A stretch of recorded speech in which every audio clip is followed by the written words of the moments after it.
मंगलम भगवान वीरो मंगलम गौतमो गणी मंगलम कुंद कुंदार्यो जैन धर्मोस्तु मंगलम सर्वमंगलमांगल्यम सर्वकल्याणकारकम प्रधानं सर्वधर्माणां जैनं जयतु शासनं मंगलमय मंगलकरण वीतराग विज्ञान नमो ताहि जाते भय अरिहंतादि महान। इस भवतरु का मूल एक जानहु मिथ्या भाव ताको करि निर्मूल अब करिए मोक्ष उपाय।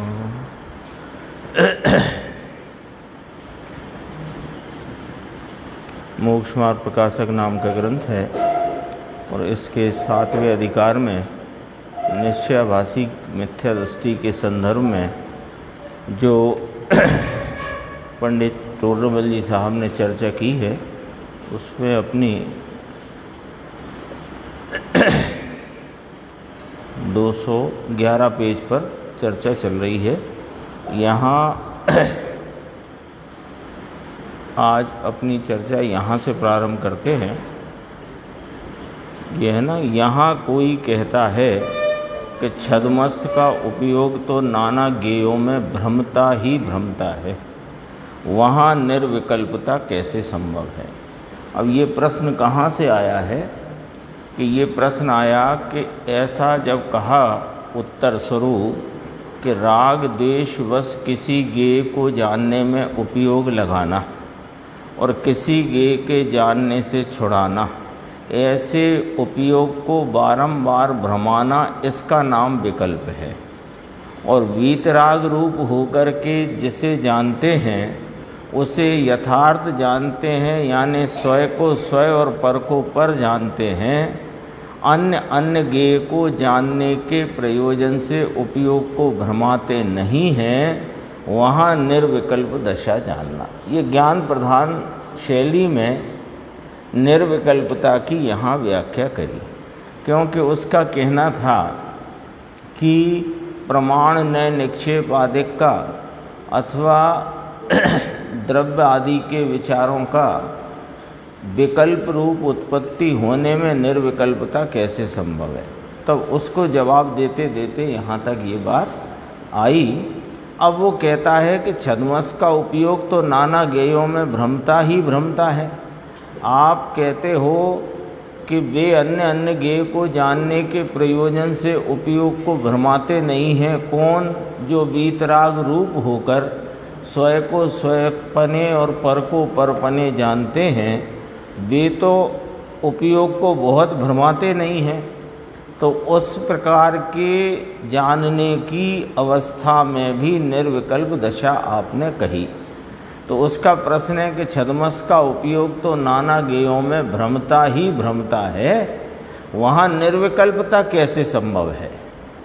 तो उत्तर दिया, जितने काल एक जानने रूप रहे तब तक निर्विकल्प नाम पाता है। एक माने यहाँ स्वरूप की बात है ना।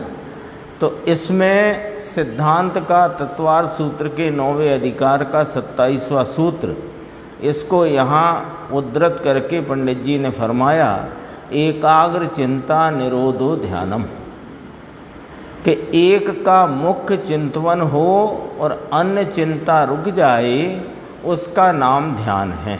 अब इस ध्यान की व्याख्या को सर्वार सिद्धि नामक जो टीका है उसमें क्या किस प्रकार कहा, वो जरा अपने को गंभीरता से समझना है।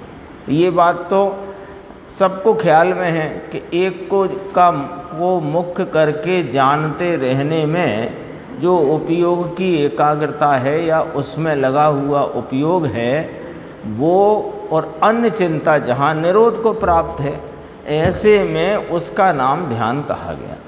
अब कहते हैं सर्वार्थ सूत्र की टीका में ये विशेष कहा है कि यदि सर्व चिंता रुकने का नाम ध्यान हो तो अचेतनपना आ जाए।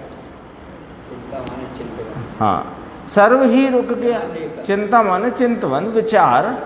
छद्मस्त का उपयोग तो विचार पूर्वक, उसका ज्ञान का परिणमन विचार पूर्वक ही चलता है। तो कहा यदि सर्व चिंता रुकने का नाम ध्यान हो तो अचेतनपना आ जाए, तथा ऐसी भी विवक्षा है। सर्वार्थ सूत्र नामक जो सत्वार्थ सूत्र की टीका है उसमें यह भी विवक्षा है कि संतान अपेक्षा नाना गेयों का भी जानना होता है। हाँ, संतान माने वो गेयों के बदलते, यहाँ ज्ञान की परिणति का प्रति समय परिणमन बदलना और वहाँ गेयों का भी बदलना, इसका नाम संतान अपेक्षा नाना। नाना माने विविध, संतान अपेक्षा माने एक धारा में गेयों की बदलावट होती रहती है और उनका जानना होता है। परंतु जब तक वीतरागता रहे, रागादि से स्वयं आप उपयोग को न भ्रमाए, तब तक उसे निर्विकल्प दशा कहते हैं। ये सर्वार्थ सिद्धि नामक टीका में से ये बात कही। ज्ञान का उपयोग तो व्यापार का होगा। अगर वो वीतरागता रूप कंटिन्यूस जानता रहे तब तक उसको निर्विकल्प कहा। देखो, अपन कल चर्चा कर चुके हैं, दृष्टि अपेक्षा और ध्यान की जो एकाग्रता कही गई है, उस अपेक्षा से धर्म ध्यान शुक्ल ध्यान रूप, उस अपेक्षा से स्वरूप में ही उपयोग की लीनता रूप वृत्ति जो है उसको निर्विकल्प दशा कहते हैं, है ना।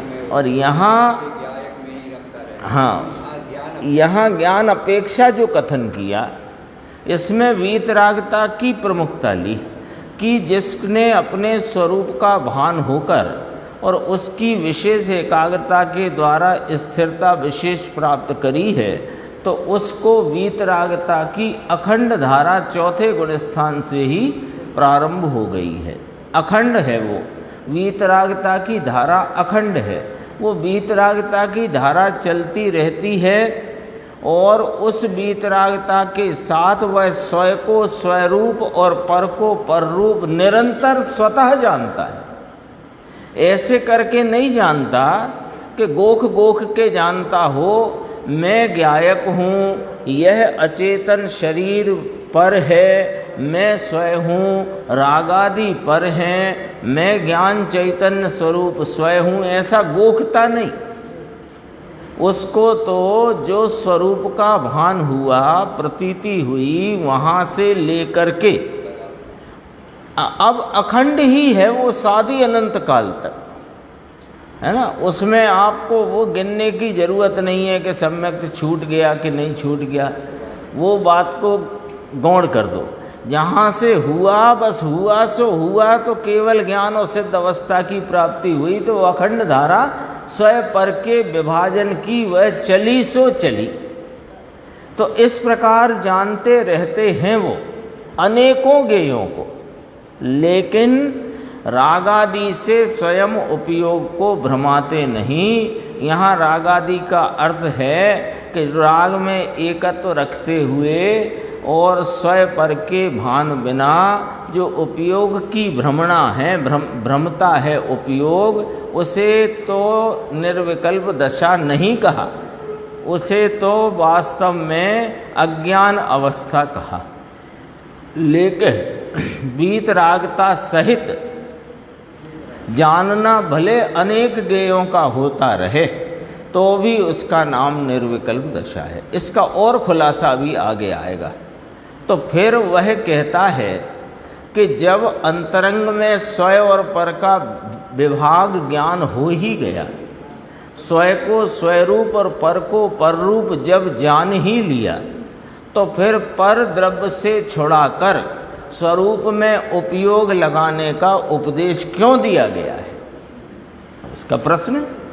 जब एक बार भेद ज्ञान स्वय और पर का विभाग ज्ञान, स्वय को स्वरूप और पर को पररूप जानते रहने की अखंड परिणति जब प्रारंभ हो ही गई, और उसी का नाम आप यहाँ निर्विकल्प दशा कह रहे हो, और वह भी सर्वार सिद्धि नामक टीका के आधार से कह रहे हो, तो लेकिन अब हमारा एक प्रश्न इसमें बाकी रह गया कि फिर यदि इसी का नाम निर्विकल्प दशा है, इसी स्वय पर के विभाग रूप ज्ञान से वर्तती जो अखंड वीतराग परिणति है, जो स्वय पर को विभाग रूप जानती हुई ज्ञान की परिणति है, जब इसका ही नाम निर्विकल्पता है, तो फिर पर द्रव्यों से उपयोग को छुड़ाकर स्वरूप में लगाने का उपदेश क्यों दिया गया है?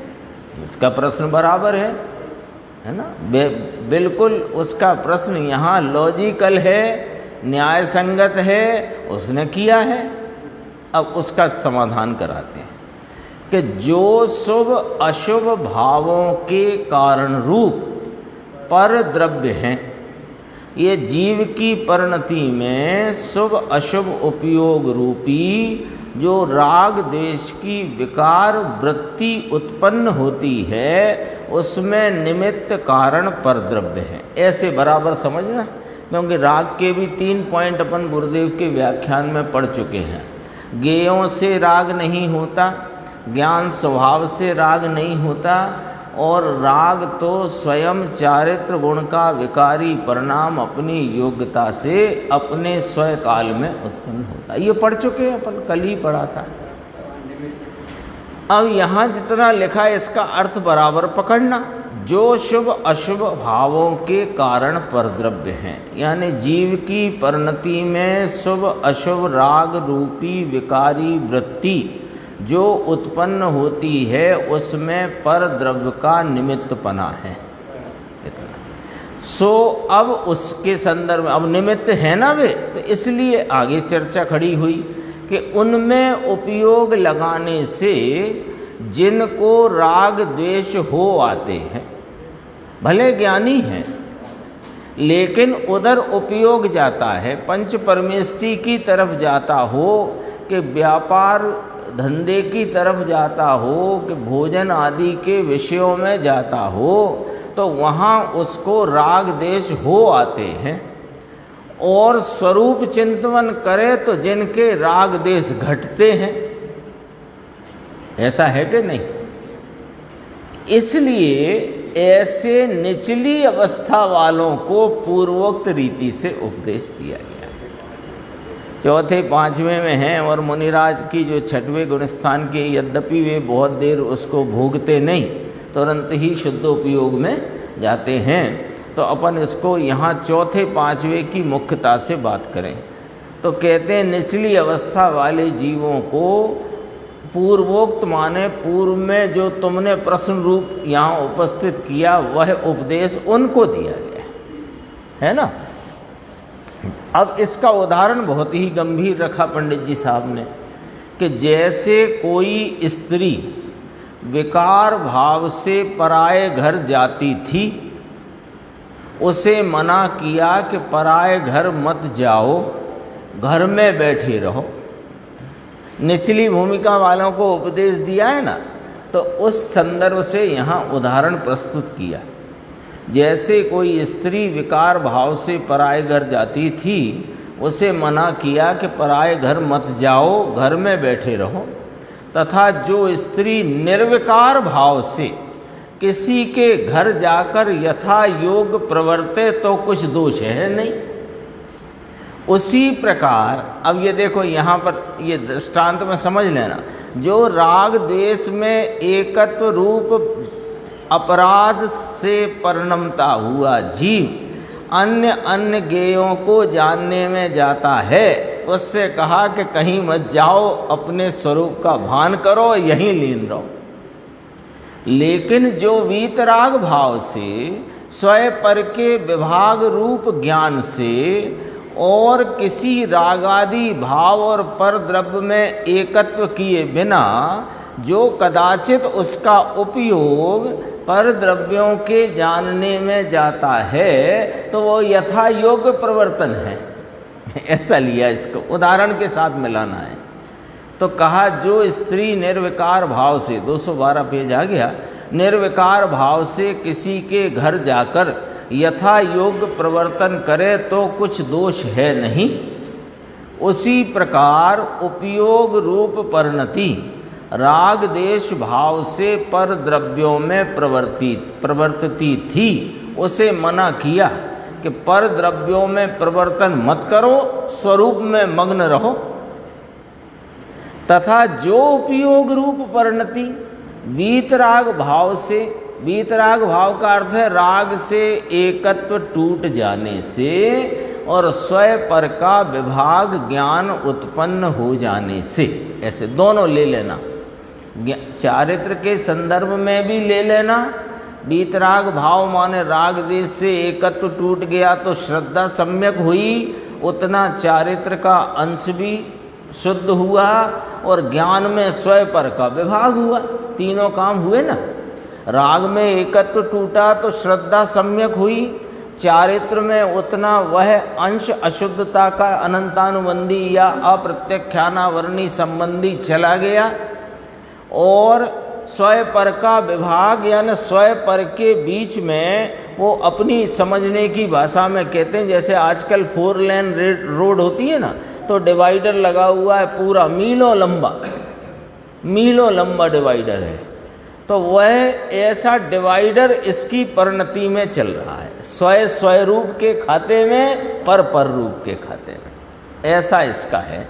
तो जो उपयोग रूप परिणति वीतराग भाव से पर द्रव्य को जानकर यथा योग प्रवर्ते तो कुछ दोष है नहीं। वो खाली है तो बीच में चल जैसे गाड़ी आ रही है तो अपने उसको स्वयं पर का विभाग ज्ञान है, यानी तीनों, इसकी तीनों बातों में जो दोष पड़ता था अज्ञान में, राग देश में एकत्व रूप मिथ्यात्व भाव, स्वयं पर में विभाग नहीं होने रूप अज्ञान भाव और चारित्र में मलिनता का परिपूर्ण, पूरी मलिनता ही चल रही है ना, मलिनता ही मलिनता है, अनंतानुबंधी भी है, सब है। अब क्या हुआ कि राग से एकत्व, ये एक वीतराग भाव शब्द लिखा है, इसके 3 अर्थ निकल आते हैं, है ना। राग भाव से एकत्व टूट गया है, स्वयं पर का विभाग ज्ञान सम्यक ज्ञान वर्तता है और उतने अंश में चारित्र में भी पवित्रता शुद्धता प्रकट हो गई है। तो अब परद्रव्य को जानकर यथा योग कैसा प्रवर्ता है, स्वयं को स्वयं पर को पर जानता है। हाँ, तो कुछ दोष है न, इष्ट अनिष्ट तो कल्पना भले करता हो आसक्ति बस, लेकिन आसक्ति होने पर भी उसमें स्वयंपना नहीं करता, ध्यान में नहीं है। ये वाली बात ध्यान की नहीं है, दोबारा से पढ़ना शुरू करना पड़ेगा। देखो सर्वार सिद्धि की बात से देखो, संतान अपेक्षा नाना गेयों का भी जानना होता है, परंतु जब तक वीतरागता रहे, वीतरागता का अर्थ और रागादि रहे उसका अर्थ यहाँ इस प्रकार है कि रागादि भावों में एकत्व रूप अज्ञान, स्वयं पर का विभाग रूप ज्ञान का अभाव और चारित्र में वो कषायों का पूरा भाव, यानी पूरी पावर अनंतानुबंधी की भी और सभी प्रकार की, है ना। ये रागादि शब्द में पकड़ना और वीतरागता में रागादि से एकत्व टूटने रूप सम्यक श्रद्धान, स्वयं पर के विभाग रूप ज्ञान और अनंतानुबंधी अप्रत्याख्यानावर्णी आदि जो भी कषायों के अभाव होने से उत्पन्न चारित्र की पवित्रता, तीनों भाव पकड़ लेना वीतरागता कहते। अब यहाँ देखो सर्वार सिद्धि नामक टीका के आधार से पिछले पेज पे आ गई ये बात, संतान अपेक्षा नाना गेयों का भी जानना होता है। आया किसको, वीतरागता छदमस्त है तो उपयोग तो जाता है, एक अकेले स्वरूप में ही लगातार नहीं टिका रहता। मुनिराज का भी 1 मिनट पूरा नहीं टिकता, सेकंडों में ही पलट जाता है। तो मुनिराज और फिर नीचे वाले का तो और भी हल्का है, उसकी अभी स्थिरता का भाव। तो कहते हैं उसको नाना गेयों का जानना होता है। लेकिन दो भाव हैं, एक वीतराग भाव है सम्यक दर्शन ज्ञान चारित्र स्वरूप, एक राग देश रागादि भाव है, उसको कहा अज्ञान या मिथ्या दर्शन मिथ्या ज्ञान मिथ्या चारित्र स्वरूप। ठीक है। अब रागादि से अपने उपयोग को, क्योंकि रागादि में एकत्व करके उपयोग को भ्रमाता नहीं है, वीतराग भाव से नाना प्रकार के विध विध गेय उसकी ज्ञान की बदलती परिणति में गेय भी बदलते हुए जानने में आते हैं। उसे निर्विकल्प दशा कहा सर्वार सिद्धि टीका में। नहीं आई बात समझ में? ये समझ में आए तो आगे बात चले। एक दृष्टि प्रधान, वो कल कह चुके ना, अपन को अभी तक वही निर्विकल्पता ख्याल में है कि स्वरूप में लीनता रूप जो उपयोग की परिणति, इसी को निर्विकल्प कहते हैं। ये दृष्टि प्रधानता की बात ध्यान की मुख्यता से कही गई है। यहाँ ध्यान की व्याख्या करते हुए टीकाकार, सर्वार सिद्धि किसकी है? पूज्यपाद स्वामी की टीका है। तो उन्होंने, पूज्यपाद स्वामी ने इस एकाग्र चिंता निरोधो ध्यानम के सूत्र के साथ ये विवक्षा यहाँ रखी, पंडित जी ने रखी है ना अपने सामने। हाँ, तो ज्ञान प्रधानता की बात रखी। तो दृष्टि प्रधानता, निर्विकल्पता और मोक्ष मार्ग में जो शुद्ध उपयोग रूप वृत्ति है उसको बराबर ऐसा ही जानना कि अपने चैतन्य स्वरूप में उपयोग की लीनता रूप परिणति है ना, वो चारित्र का भाव कहते हैं ना उसे। लेकिन वीतरागता शुद्ध परिणति रूप उसकी निरंतर जारी है कि नहीं, जाजल्यमान है, निरंतर प्रवाहित है। कल अपन ने बात की थी, यहाँ कंधे पर छोटे भाई का शव है और स्वयं पर का विभाग ज्ञान और वीतरागता चालू है। भरत और बाहुबली युद्ध के मैदान में है, वीतरागता चालू है। हाँ, यहाँ शुद्ध परिणति को ही निर्विकल्प परिणति या निर्विकल्प दशा कहा गया है, इसलिए उलझने की बात नहीं। अब अपन आगे आ गए थे, यहाँ कहा था, दृष्टांत दोबारा पढ़ते हैं। जैसे कोई स्त्री विकार भाव से पराये घर जाती थी, विकार भाव माने मन में मैल लेकर के, इसका अर्थ है कि राग देश में एकत्व करके जो उपयोग पर पदार्थों में जानने में प्रवृत्ता था, तो उससे कहा कि तुम पर द्रव्यों को जानने मत जाओ, स्वप्ने को जानो और यहीं लीन हो जाओ। हैं? अज्ञानी से कहा है ना। और जो स्त्री, अब अगली बात कही, निर्विकार भाव से, अंदर में कोई मेल नहीं, कुछ नहीं, किसी के भी घर जाए और यथा योग प्रवर्ते तो कोई दोष नहीं है। उसी प्रकार ये तो दृष्टांत हुआ, उपयोग रूप परिणति राग देश भाव से, राग देश भाव से का मतलब है कि राग देश में एकत्व रूपी दोष रखते हुए, स्वयं पर पदार्थों में विभाग न करते हुए, कषायों के साथ वर्तता हुआ, जो पर द्रव्यों में प्रवर्तती थी उपयोग परिणति, उसे मना किया कि पर द्रव्यों में प्रवर्तन मत करो, स्वरूप में मग्न रहो। नहीं, ज्ञानी निचली दशा वाले को भी ये बात कही जा सकती है और अज्ञानी की संदर्भ से भी बात है। लेकिन यहाँ कहा कि जब उपयोग रूप परिणति वीतराग भाव से पर द्रव्य को जानकर, जानने का निषेध नहीं किया। कल भी बात आई थी, प्रमाण नय निक्षेप और द्रव्य गुण पर्याय और गुण अगुण भेद आदि ये स्वरूप का निर्धारण करने के साधन कारण हैं। इनमें जो उलझाई रहता है उससे कहा कि ये विकल्प भी छोड़ो, लेकिन इनके जानने का निषेध नहीं किया। जानने का निषेध नहीं है, समझना। यहाँ कहा कि उपयोग रूप परिणति वीतराग भाव से पर द्रव्य को जानकर यथा योग्य प्रवर्ते। यथा योग्य माने उनमें एकत्व किए बिना स्वयं पर के विधि जैसे हैं यथा योग्य स्वयं पर का विभाग करते हुए जानती है तो कुछ दोष नहीं है, ऐसा यहाँ कहा।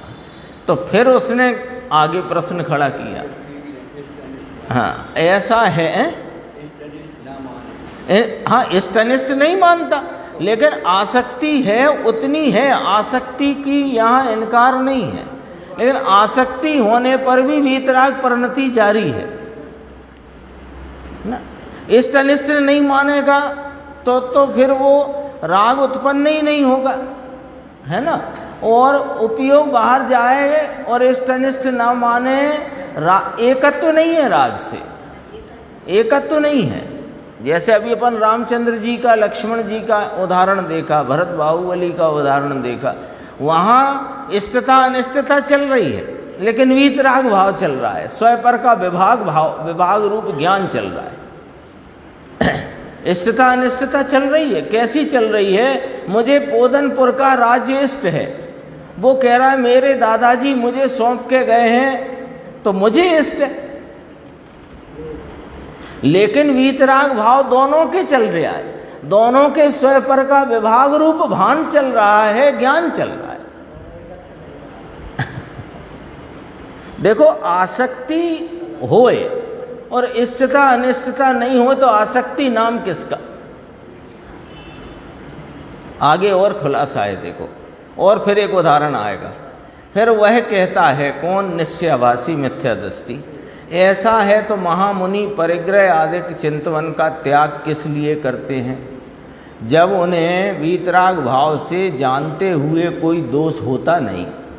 तो परिग्रह आदिक माने जो कोई भी अंतरंग बाह्य परिग्रह हैं उनका चिंतवन माने यह मेरे नहीं हैं, ऐसा चिंतवन क्यों करते हैं? बात को समझना जरा गंभीरता से, है ना।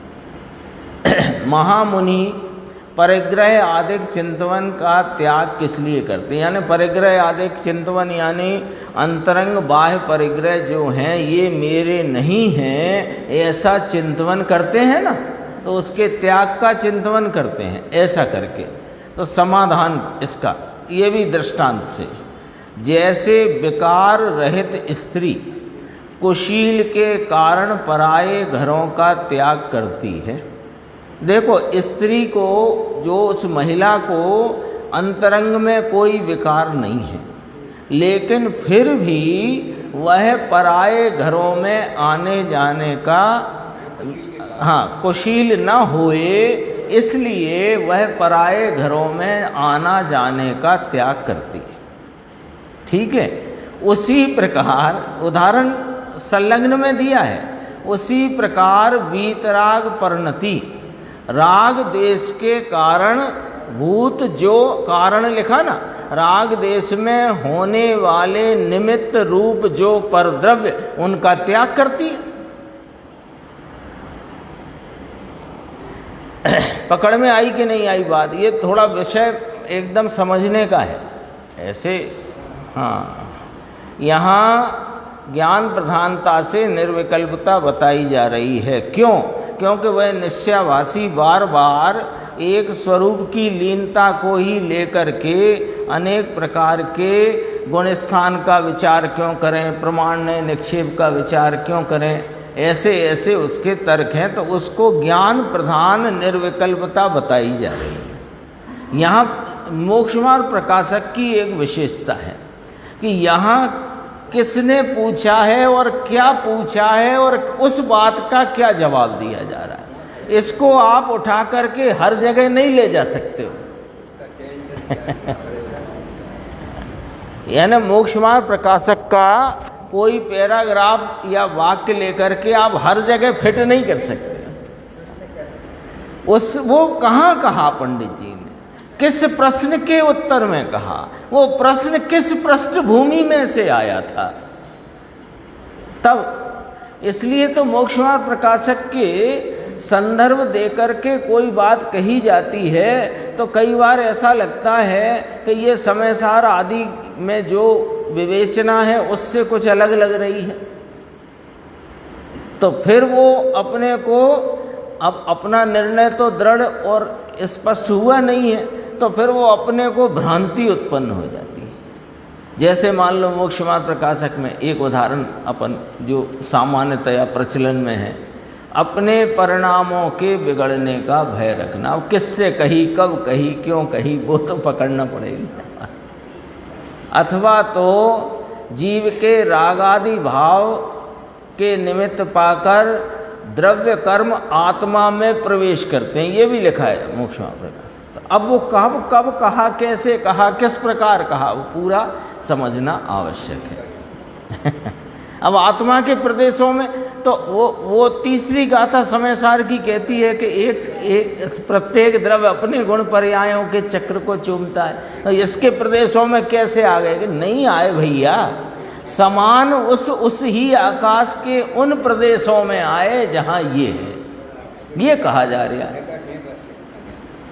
तो अब वो इसलिए अब देखो यहाँ निर्विकल्पता की व्याख्या कहाँ से और किसको की जा रही है कि निश्चयाभासी जो अन्य विषयों को जानने में प्रमादी हो रहा है, पर्याय भाव में होते भाव को स्वीकार नहीं कर रहा है, उसको इस प्रकार से यहाँ पर व्याख्या उत्तर रूप से दी जा रही है। अब कहा कि उसने कहा कि महामुनि परिग्रह आदि के चिंतवन का त्याग क्यों करते हैं, जब आप कह रहे हो कि वीतराग भाव सहित ज्ञेयों को जानने में कोई दोष नहीं है, तो फिर वे परिग्रह रूप जो है ना, दास दासी धन धान्य आदि, इन सब का त्याग का चिंतवन क्यों करते हैं? तो कहा कि जैसे विकार रहित स्त्री, उस महिला को कोई विकार नहीं, तो भी कुशील का कोई दोष न खड़ा हो जाए, इसलिए पराये घरों का त्याग करती है। हाँ, वो नीचे लिया है, वो भी लिया है कुछ। अब इधर उधर पूरे मोहल्ले में कहीं भी आना जाना तो वो उसके संदर्भ से बात ले लेना है ना। अब उसी प्रकार वीतराग परिणति राग देश के कारण, कारण माने कारण रूप निमित्त कारण जो परद्रव्य हैं उनका त्याग करती है। क्यों कि उन परद्रव्यों के प्रति लक्ष्य जाने से राग देश उत्पन्न होता है। ऐसा वीतराग परिणति में स्वयं पर का विभाग ज्ञान वर्त रहा है और उस जाति की कषाय का भी वहाँ अभाव हो गया है। तो वो इस प्रकार से विचार करते। और देखो, तथा जो व्यभिचार के कारण नहीं है, ऐसे पराये घरों में जाने का त्याग तो उस विकार रहित महिला को नहीं है। जिन घरों में जानने यानी जो व्यभिचार आदि का जहाँ काम नहीं है, ऐसे घरों में जाने का कहाँ उसको त्याग है।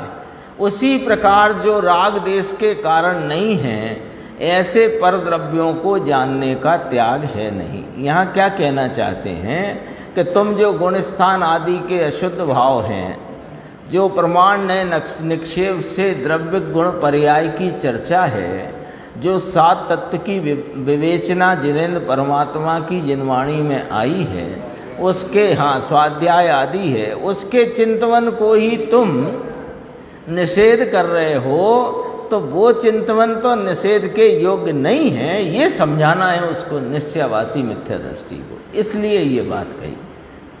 फिर अब उसका इस उदाहरण पे से और प्रश्न आ गया कि फिर वह कहता है, कौन? मिथ्या दृष्टि निश्चयाभासी, कि जैसे जो स्त्री प्रयोजन जानकर पिता आदि के घर जाती है तो जाए, पिता का घर हो, माँ का हो, भाई का घर हो तो जाए। बिना प्रयोजन तो जिसके घर जाना तो योग्य नहीं है। भाई पिता का घर हो, भाई का घर हो, ऐसे कुछ जो घर हैं, पिता आदिक लिया ना, तो या समझो पीहर से संबंधित, ससुराल से संबंधित, वहाँ जाए तो जाए। बिना प्रयोजन जिसके घर जाना तो योग्य नहीं है। उसी प्रकार परिणति को प्रयोजन जानकर 7 तत्वों का विचार करना है ना, ये तो ठीक कही आपने, लेकिन बिना प्रयोजन गुणस्थान आदि का विचार करना योग्य नहीं। उसके अंदर ये बात बार बार यही चल रही है कि गुणस्थान का क्यों विचार करा क्योंकि गुणस्थान, अभी अपन समझो ऐसा वो बार बार क्यों कह रहा है कि गुणस्थान जितने हैं वे सब अशुद्ध हैं। समझना बात को, वे सभी अशुद्ध हैं। अपन एक दिन चर्चा कर चुके हैं कैसे कैसे अशुद्ध हैं। प्रथम तो अशुद्ध है ही प्रत्यक्ष, साइन बोर्ड वाला अशुद्ध है। चौथे में शुद्धता का अंश प्रगटा है। पांचवें में शुद्धता बड़ी है यानी अशुद्धता है। छठवें में भी अशुद्धता है, विकल्पात्मक है। सातवें में भी अबुद्धि पूर्वक का, और आठवें में, नौवें में भी और 10वें में भी वो राग रूप अशुद्धता है। और 12वें में प्रारंभ में अशुद्धता है, और अंत में यद्यपि कि राग तो चला गया लेकिन योग की अशुद्धता है अभी 13वें में, और 14वें में असिद्धत्व की अशुद्धता है। तो वो कहता है कि मैं तो सिद्ध समान शुद्ध ही हूँ, ये अशुद्धता की ये पिछलग्गा मुझे क्यों लगाते हो? जब मैं उनको पार ही कर चुका तो उनका विकल्प क्यों कर? हाँ, ये अशुद्धता का खेल मेरे साथ खेलना ही क्यों चाहते हो? मुझे इस प्रपंच में आप डालना ही क्यों चाहते हो? चलो 7 तत्व का विचार करने कई, तो वो पिता आदि के घर समान 7 तत्व का विचार करना तो ठीक है, पर बिना प्रयोजन गुणस्थान आदि का विचार करना योग्य नहीं है। अब समाधान फिर सुनो।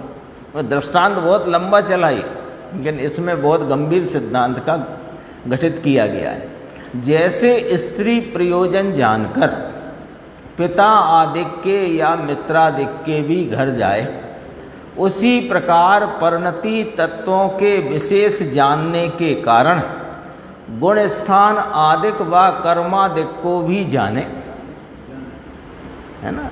प्रयोजन जानकर पितादिक के भी घर जाए, यानी मायके ससुराल के घर भी जाए, और उनके अपने या मायके ससुराल परिवार वालों के मित्रों के घर भी कोई प्रयोजन जानकर जाए तो क्या तकलीफ है?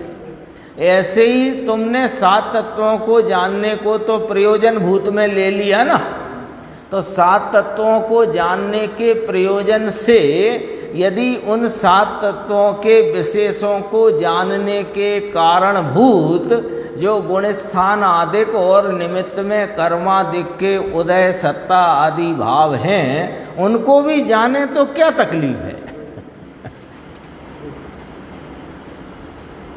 तथा यहाँ ऐसा जानना, और स्पष्ट करते हैं पंडित जी दृष्टांत के ही माध्यम से, कि जैसे शीलवती स्त्री उद्यम पूर्वक तो विट पुरुषों के स्थान पर नहीं जाए, और यदि परवश वहाँ जाना बन जाए तो वहाँ कुशील सेवन ना करे तो स्त्री शीलवती ही है। पहले तो जाए नहीं तो जाती नहीं।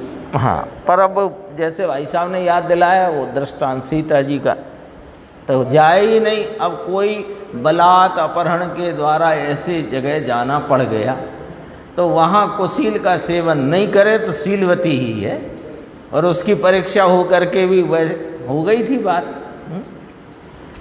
उसी प्रकार वीतराग परिणति उपाय पूर्वक तो रागादिक के कारण भूत यानी निमित्त भूत पर द्रव्यों में न लगे।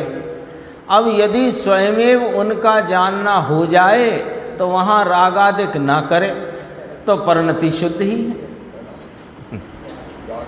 रागादिक न करे। इसलिए मुनियों को स्त्री आदि के परिचय होने पर उनको जानते ही नहीं, अपने स्वरूप का ही जानना रहता है, ऐसा मानना मिथ्या है।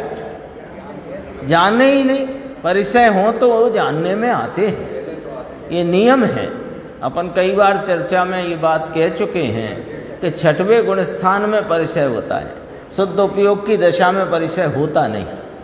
वो उसका कारण समझना कि जो कुछ परिचय हुआ, यहाँ बाघनी ने यदि कंधे को मुंह में भरा है तो वो जानने में तो आया है, लेकिन उपयोग को न भ्रमाते हुए उपयोग को बलात् स्वरूप में ले जा करके उस उपसर्ग को विजय करते, उपसर्ग जय इस प्रकार करते। अब कहे जानते ही नहीं वे, तो ऐसा मानना मिथ्या है। इसमें बहुत जो लंबी चर्चा चली, वो जानने का जो तुम निषेध कर रहे हो वो तुम्हारा गलत है, ये वाली बात। कोई उपसर्ग 5-10 मिनट का होता नहीं है, कईयों का 8-8 दिन का उपसर्ग होता है। हाँ, तो उपयोग तो पलटा भी होगा, पलटा भी होगा, लेकिन फिर बलात् अपने स्वरूप में। पर उससे द्वेष नहीं हुआ, समर्थ विशेषता है। उनको जानते तो हैं परंतु राग आदिक नहीं करते, इस प्रकार से यहाँ कथन किया। तो अब देखो इसका अर्थ क्या निकला। इस प्रकार पर द्रव्यों को जानते हुए भी वीतराग भाव होता है, ऐसा श्रद्धान करना। वो वीतरागता मिट जाती है, कहीं चली जाती है, उसका अभाव हो जाता है, ऐसा नहीं है। ये बात नक्की करो, ये एक पंक्ति में यहाँ नक्की कराई बात। क्या कहा? पर द्रव्यों को जानना होता है, तो जानना होता है तो जानते हुए भी वीतराग भाव होता है। मुनिराज का यहाँ अपन को उदाहरण के रूप में पंडित जी साहब ने फरमाया ही है, ऐसा श्रद्धान करना। अब वह कहता है, तथा वह कहता, वह माने समझ गए निश्चयाभासी मिथ्या दृष्टि, कि ऐसा है तो शास्त्र में ऐसा क्यों कहा है कि आत्मा का श्रद्धान ज्ञान आचरण सम्यक दर्शन ज्ञान चारित्र है। आत्मा का श्रद्धान करो, आत्मा का ज्ञान करो, आत्मा में ही आचरण करो, इसका ही नाम सम्यक दर्शन ज्ञान चारित्र कहा गया है। और पूरी जिनवाणी में सर्वत्र यही कहा गया है। और आप गुणस्थान आदि को जानने में भी निर्विकल्पता और वीतराग भाव की अस्थि बता रहे हो, सो हमें समझ में नहीं आती। तो उसका भी समाधान आया कि अनादि से पर द्रव्य में आप रूप श्रद्धान ज्ञान आचरण था। अनादि से ये जीव को शरीर आदि पर द्रव्यों में आपरूपता का श्रद्धान, यह मैं हूँ ऐसा जानपना और उसमें ही लीनता रूप आचरण था। उसे छुड़ाने के लिए यह उपदेश दिया गया है कि अपने ही में आप रूप श्रद्धान, अपने में आप रूपता का ज्ञान, अपने में आप रूप आचरण होने से पर द्रव्य में राग द्वेषादि परिणति करने का श्रद्धान ज्ञान व आचरण मिट जाए, तब सम्यक दर्शनादि होते हैं। सम्यक दर्शन ज्ञान चारित्र की प्रकटता तब होती है जब अपने स्वरूप को आप रूप श्रद्धे, आप रूप जाने, उसमें आप रूप स्थिर होए, तब पर द्रव्यों में है ना, पर द्रव्य में राग देशादि परिणति करने का श्रद्धान। आ गई बात देखो, पर द्रव्य में राग देश आदि परिणति करने का श्रद्धान माने पर द्रव्यों के निमित्त से होते राग देश में एकत्व रूप श्रद्धान मिट जाता है। उसमें मैं पने का जानना, पर को स्वरूप जानना मिट जाता है। उसमें लीनता की वृत्ति, आप रूप लीनता की वृत्ति, वह मिट जाती है, तब सम्यक दर्शनादि होते हैं। यदि परद्रव्य का परद्रव्य रूप श्रद्धान आदि करने से सम्यक दर्शन आदि न होते हों तो केवली के भी उनका अभाव ठहरेगा। केवली तक ले गए बात को। केवली परमात्मा तो जगत के प्रत्येक द्रव्य को जानते हैं ना, तो वे उनको पर द्रव्यों को पर द्रव्य रूप जानते हैं, मानते हैं और अपने में लीन रहते हैं। केवली की बात है। तो फिर केवली के सम्यक दर्शन ज्ञान चारित्र का अभाव मानना पड़ेगा। ऐसा लिया, क्योंकि परद्रव्य का परद्रव्य रूप श्रद्धान सम्यक श्रद्धान है। यद्यपि कथन शैली और उपदेश शैली में ये कहा कि यह जो स्वस्वरूप चैतन्य परमात्मा अपना अखंड आत्मा, इसका आप रूप श्रद्धान, इसका आप रूप जानना और इसमें आप रूपता से लीन होना, ये सम्यक दर्शन ज्ञान चारित्र है। इसी बात को यदि पलटकर दूसरे सिरे से कहा जाए कि परद्रव्य के परद्रव्य रूप श्रद्धान, परद्रव्य का परद्रव्य रूप जानना और परद्रव्य में आप रूप आचरण न करना, ये सम्यक दर्शन ज्ञान चारित्र है। इसमें कहाँ तकलीफ आई बता दो, कोई दिक्कत है क्या यार? तो वो तुम्हारा प्रश्न था कि आत्मा के ही श्रद्धान ज्ञान आचरण को सम्यक दर्शन ज्ञान चारित्र कहा, तो पंडित जी ने तर्क सहित जवाब दिया कि ये बात सही है, जो अनादि से परद्रव्य में आत्मरूपता करता था, आप रूपता करता था, उसको उपदेश दिया कि स्वरूप को जानो, स्वरूप का श्रद्धान करो, स्वरूप में ही आचरण करो। इसका नाम सम्यक दर्शन ज्ञान चारित्र है। तो इसमें ये बात भी आ गई कि परद्रव्य का परद्रव्य रूप श्रद्धान, परद्रव्य का परद्रव्य रूप जानना और परद्रव्य में आप रूप आचरण नहीं करना, ये सम्यक दर्शन ज्ञान चारित्र की परिभाषा बनेगी कि नहीं बनेगी बताओ? देखो, जहां पर द्रव्य को बुरा जानना, निज द्रव्य को भला जानना हो, वहां तो राग देश सहज ही हुए। और जहां आपको आप रूप, गंभीर पंक्ति है ये एकदम गंभीर पंक्ति है, जहां आपको आप रूप और पर को पर रूप यथार्थ जानता रहे, वैसे ही श्रद्धान आदि रूप प्रवर्तन करे, तभी सम्यक दर्शन आदि होते हैं, ऐसा जानना। हो गया स्पष्ट मामला। आपको आप रूप, पर को पर रूप, ये यथार्थ ज्ञान है। यथार्थ ज्ञान का नाम ही सम्यक ज्ञान है। स्वयं का स्वरूप श्रद्धान, पर का पर रूप श्रद्धान, ये यथार्थ श्रद्धान है। इसी का नाम सम्यक श्रद्धान, सम्यक दर्शन है। और स्वयं में आचरण करे और पर में आप रूप आचरण न करे, यानी पर को जाने पर उसमें आप रूपता का आचरण न करे, तो ये भी एक तरह से सम्यक चारित्र की व्याख्या है,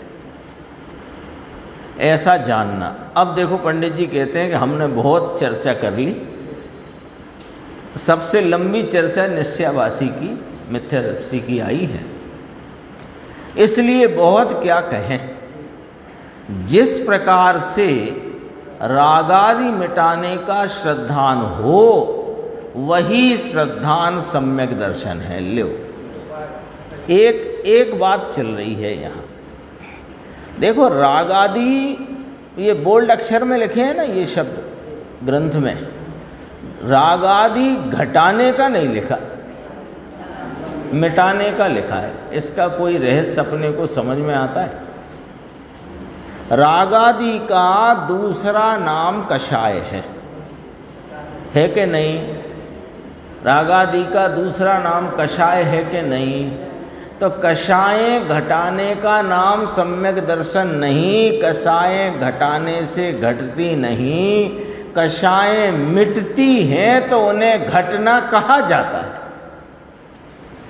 है ना? क्योंकि कषाय घटती कब है कि जब अनंतानुबंधी का पावर चला जाए तो कषाय मिटी, उस मिट्टी को घटी कहने में आता है। और अनंतानुबंधी का पावर ही कषाय में से गया नहीं, तो वह कषाय रांधी हुई कषाय कहने में आती है। ये समझना चाहिए।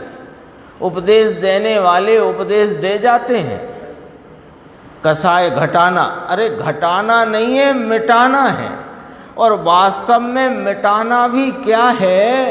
ये अकषाय स्वरूप का आलम्बन लेना, तो वह रागादि कषाय मिटती है और आलम्बन लेते हैं तो और मिटती है, और आलम्बन लेते हैं तो और मिटती है, और आलम्बन लेते हैं तो और मिटती है, और पूर्ण आलम्बन लेते हैं तो पूर्ण मिटती है कि नहीं ऐसा?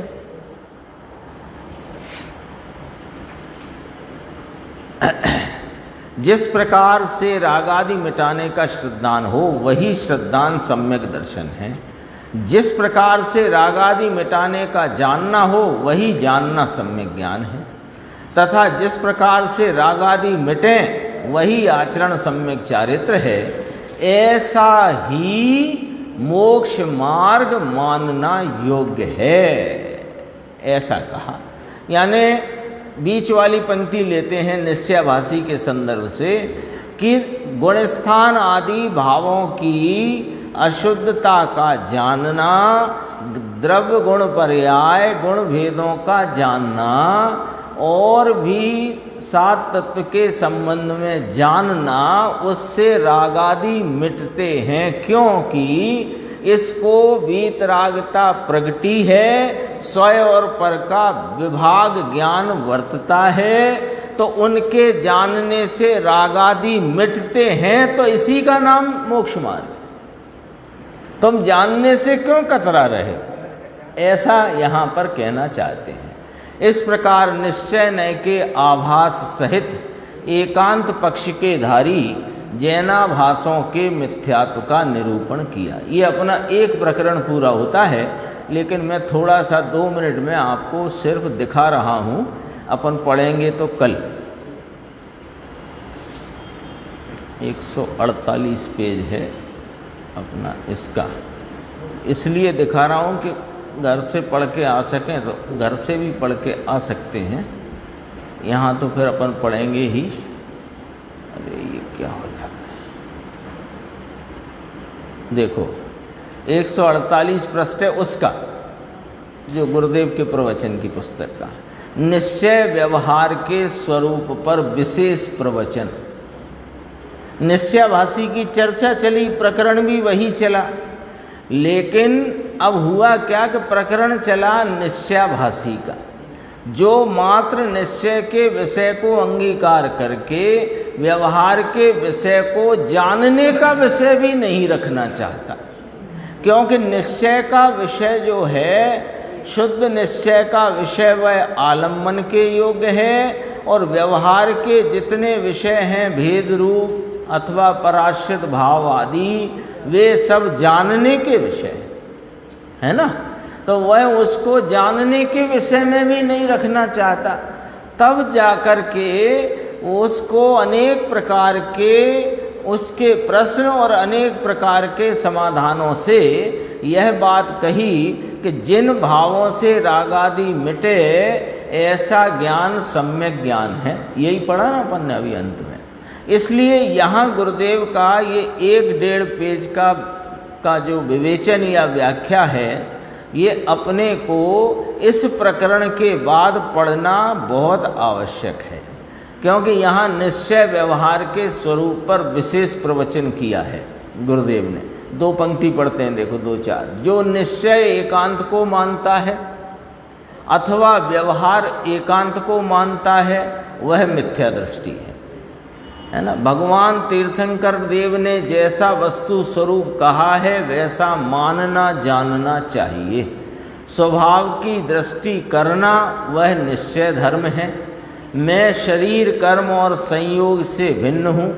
वर्तमान में पुण्य पाप के भाव होते हैं, वे उपाधि हैं, उनसे भी मैं रहित हूँ, ऐसा भान होना सम्यक दर्शन है।